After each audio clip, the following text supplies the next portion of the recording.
Today we're mostly driving the VW ID.4. It's an all-electric family SUV. We're going to find out if it's a good electric car, if it's a good family car, who it would best suit, and we'll also tell you what ID stands for.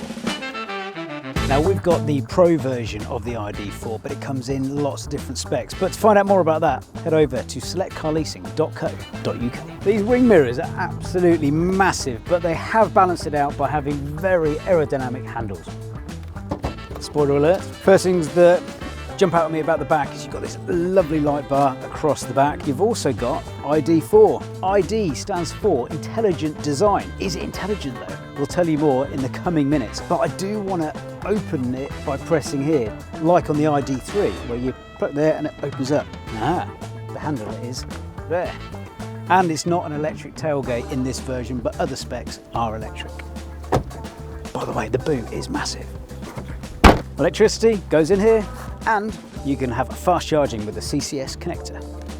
Welcome to the VW ID.4. This is the big brother of the VW ID.3, which is the car that cameraman Cal has been driving for the last 9 months, and he absolutely loves it. Only real drawback to his car is that the boot isn't very big, whereas the boot in this is massive. Got 543 litres of boot space, and if you fold down the rear seats, it's 1,575 litres, so loads and loads of room for loads and loads of stuff.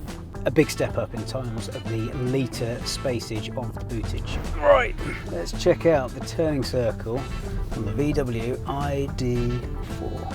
Pretty good. Oh yeah, 10 metres. That's pretty impressive, such a big car.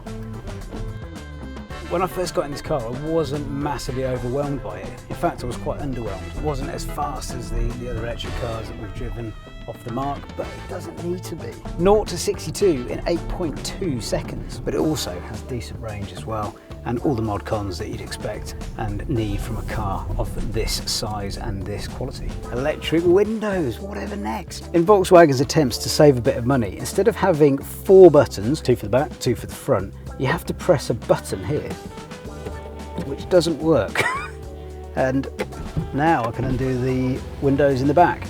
Just seems a bit of a waste of time and a bit frustrating. Is that intelligent design?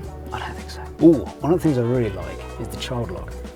One click of the button and the child lock is on. Cameraman Ollie is stuck now in the back forever. I'm not quite sure about the gear select as well. It's like this twisty, knobby thing here.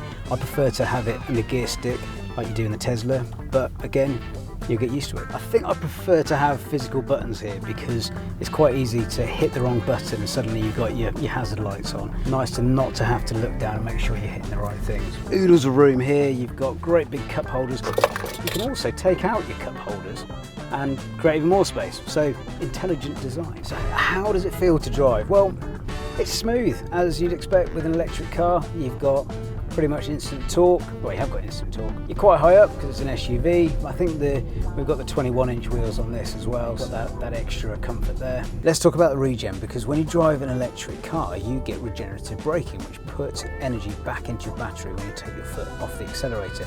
This car's slightly different. It just slows down. It doesn't fully come to a stop, which just means that you are still regenerating a certain amount of miles back into your battery, which can be very, very useful, especially on long journeys.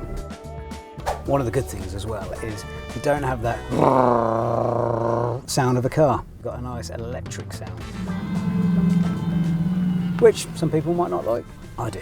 If you drive a petrol car or a diesel car and you're looking to switch to electric and you're thinking that this might be the one for you, it's not like a premium electric car, it's just a solid, well-built German Volkswagen. And if you don't like this, there are loads and loads of other electric cars on the road right now. All you have to do is go to selectcarleasing.co.uk to find out more.